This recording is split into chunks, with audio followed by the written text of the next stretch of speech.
नमस्कार। आज की कविता के शीर्षक रहल बा ढोंगी समाज।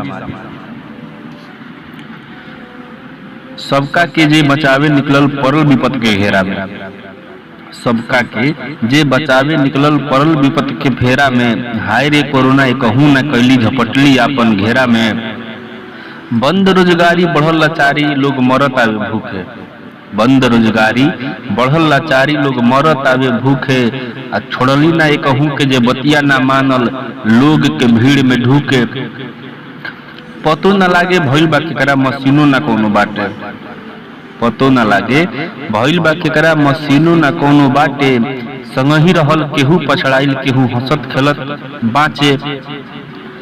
बचावेला सबके खट गईले पुलिस शहर से गांव घर में, बचावेला सबके खट गईले पुलिस शहर से गांव घर में। कहीं कर जोरी कहीं बलजोरी पहुंचले समस्या के जड़ में।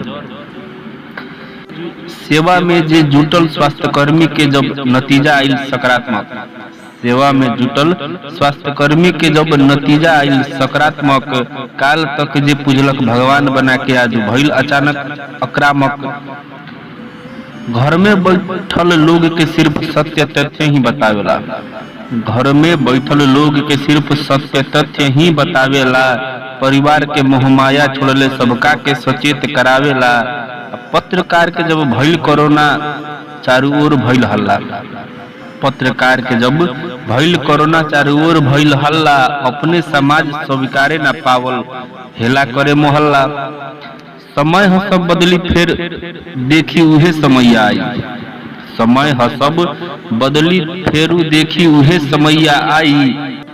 आ कैसे आंख उठाई जे केहू आज देहले बा गरियाई, जे आज देहले बा गरियाई।